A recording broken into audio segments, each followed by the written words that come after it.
चलते हैं, अलविदा लेते हैं। ए थिंग ऑफ ब्यूटी आपको बहुत कुछ इस पोएम ने सिखाया होगा कि हम लोगों को नेचर के साथ कैसे कनेक्ट रहना है। तो अब आप पोएम पढ़ेंगे तो आपको पूरी पोएम समझ में भी आने वाली है और 2-3 बार आप प्रैक्टिस भी कर सकते हैं। तो धन्यवाद, मिलते हैं अगले वीडियो में। हेलो दोस्तों, भाइयों और बहनों, आज के इस वीडियो में हम लोग पढ़ेंगे poem a thing of beauty bye John Keats. इस पोएम को हम लोग पूरी बढ़िया तरीके से कवर करने वाले हैं, पूरी इसकी हिंदी में एक्सप्लेन करने वाले हैं, वो भी एक राइमिंग में, एक लायरिक में। तो पोएम कुछ इस प्रकार स्टार्ट होती है।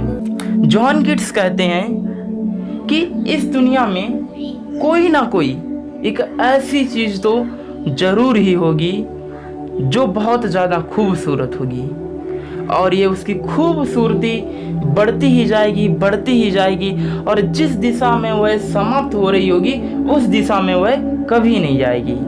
मतलब कि वह कभी भी समाप्त की ओर नहीं जाएगी।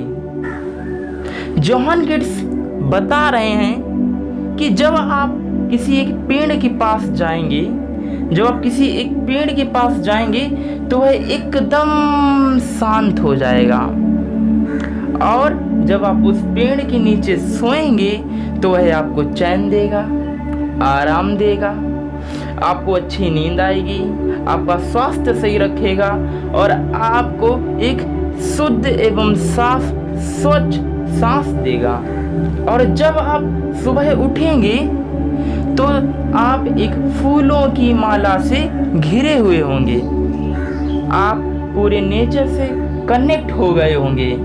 यहाँ पर कभी ये बताना चाह रहा है कि जब आप पेड़ के नीचे सोएंगे तो आपको बहुत ज़्यादा लाभ होने वाला है, आपको स्वस्थ होंगे, आप आराम करेंगे, आपको चैन की नींद आएगी, आपको आराम मिलेगा, और आपको बहुत बढ़िया की अनुभूति होगी, बहुत अच्छी फीलिंग आएगी। और जब आप उठेंगे तो आप क्या होगा कि आपके आसपास आपको ऐसा लगेगा कि आप फूलों से घिरे हुए हैं। और इसी के बाद कभी यह बता रहे हैं कि अब आप नेचर से कनेक्ट हो चुके हैं, आपको फीलिंग आई कि आप एक नेचर से कनेक्ट हो चुके हैं, कि अब आप नेचर से बंध चुके हैं। जब किसी व्यक्ति का एक बेकार दिन, एक निराश दिन होता है तो एक अच्छा सा वातावरण उसके पूरे दिन को चेंज कर देता है। जैसे शायद आपने एक पहले वाली कविता पढ़ी होगी कि एक क्या होता है, एक मतलब जहरीले पेड़ पर एक जब कोयल बैठ जाती है तो उस कोयल की आवाज़ को सुनकर क्या होता है कि किसी व्यक्ति का दिन बदल जाता है।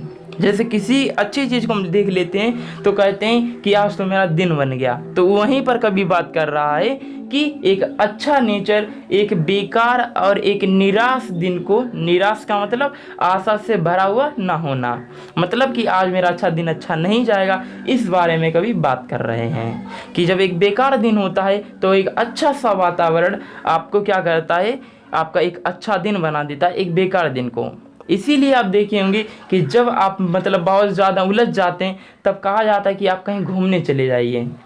तो क्या करते हैं आप, ज़्यादातर उस सिटी में जाते हैं जहाँ पर आप नेचर से कनेक्ट हो सकें। जैसे आप बीचेस पे चले जाएंगे, पानी, आप जंगलों वाले एरिया में चले जाएंगे, जम्मू कश्मीर बर्फ़ में चले जाएंगे, आप गोवा चले जाएंगे, तो यहाँ पर क्या है, ज़्यादातर पेड़ हैं। तो इससे क्या होता है कि आप नेचर से बंध जाते हैं, आपको एक अच्छी फीलिंग आती है क्योंकि वहाँ की हवा ज़्यादातर शुद्ध है।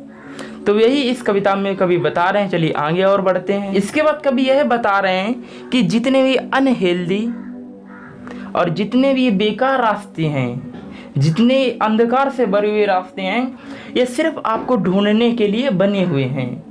कभी मतलब यह बताना चाह रहा है कि जब आप इन्हें ढूंढेंगे तभी आपको ये मिलेंगे। बट क्या होता है कि जो खूबसूरत से पल होते हैं और ये खूबसूरत सी ज़िंदगी, खूबसूरत सी जो ये चीज़ें होती हैं, ये उन अंधकार वाले रास्तों पर पर्दा डाल देते हैं और हमको उस रास्ते से मोड़ देते हैं। इस कवि में आप बताना चाह रहे हैं, कभी यह बताना चाह रहे हैं, अगर आप कभी भी मतलब अगर बुक निकाले हुए हैं, अगर आपको लाइन नहीं मिल रही है ये वाली, तो हम आपको ये लाइन बताते हैं कि लाइन वाली कौन सी है, जिससे कि अब आप कनेक्ट करते जाएं, लाइन को पढ़ते जाएं और उससे कनेक्ट करते जाएं। तो अभी हम आपको लाइन देखकर बताते हैं। तो ये लाइन होगी, of all the unhealthy and over dark and waste made for our searching, yes in spite of all shape of beauty moves away the pall from our darkened sprite. और इसके बाद हम लोग अब डिस्क्राइब करेंगे such the sun the moon trees. तो इसके में कवि क्या बताना चाह रहे हैं, ये जो सूरज है, ये जो चंद्रमा है, ये जो छोटे छोटे पौधे, ये जो नए और बूढ़े पेड़ हैं, ये सभी वरदान एक छोटी सी भेड़ के लिए, एक छोटी सी सीप के लिए। इसके बाद कभी यह कह रहे हैं कि ये जो आप देख रहे हैं ना, एक छोटा सा डेफोडिल्स का पौधा, डेफोडिल्स एक प्रकार का पौधा होता है पीले कलर का, ये जो छोटा सा डेफोडिल्स है, यह भी एक वरदान है उस भेड़ के लिए। यह जो अपना कंट्रीब्यूट कर रहा है इस वातावरण में, इस नेचर में, यह भी वरदान है उन सभी उन जीव के लिए जो यहाँ पर रहते हैं। इसके बाद कभी यह बता रहे हैं कि ये जंगल है ना, ये से जो झरना आ रहा है, ये झरना, ये बहुत ही जो पास में झाड़ियाँ लगी हुई है ना छोटी छोटी, इनको बहुत ही ठंडक पहुंचा रहा है बिना किसी, मतलब जब हम लोग कहते नहीं है कि मेरी सहायता कर दो, तो तब हम उनकी सहायता करने जाते हैं, बट ऐसा नहीं है। ये नेचर क्या है कि उसको बिना बताए हुए जो झरना आ रहा है इस हॉट समर में उस छोटी सी झाड़ी को भी ठंडक पहुंचा रहा है।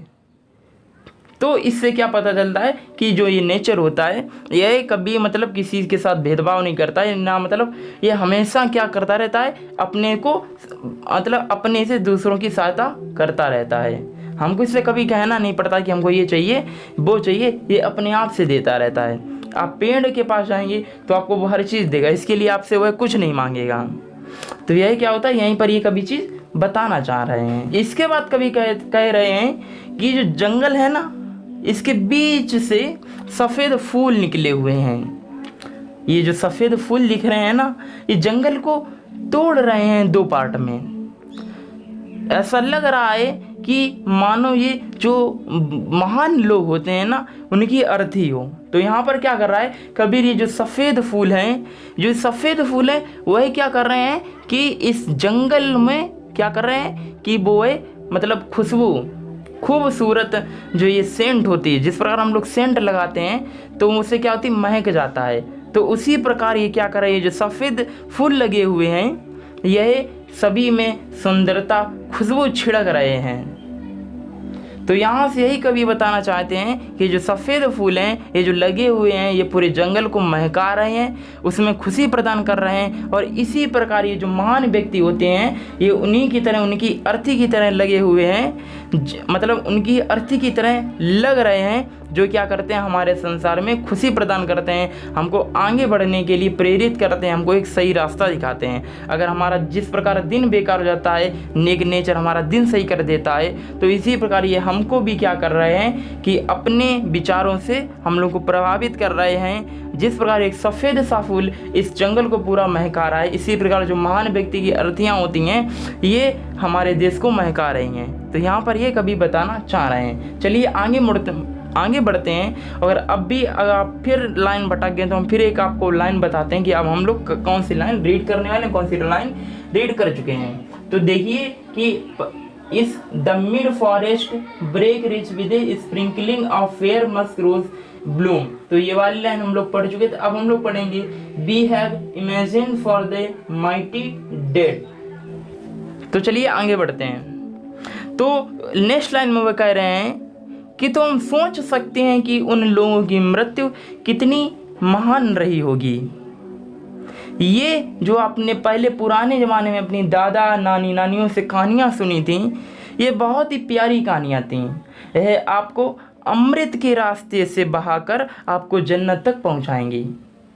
तो यहीं पर होती है हमारी कहानी एंड। कहानी नहीं, ये जो हमारी पोएम है, क्योंकि नानी की कहानी आ गया, तो यहाँ पर हमारी होती poem and a thing of beauty bye John Keats.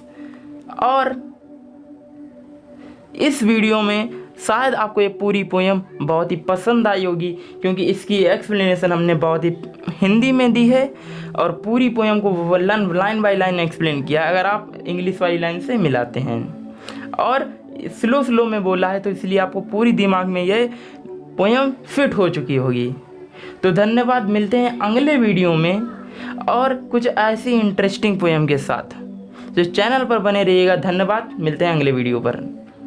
तो भाइयों बहनों, चलते हैं, अलविदा लेते हैं। ए थिंग ऑफ ब्यूटी आपको बहुत कुछ इस पोएम ने सिखाया होगा कि हम लोगों को नेचर के साथ कैसे कनेक्टेड रहना है। तो अब आप पोएम पढ़ेंगे तो आपको पूरी पोएम समझ में भी आने वाली है और 2-3 बार आप प्रैक्टिस भी कर सकते हैं। तो धन्यवाद, मिलते हैं अगले वीडियो में।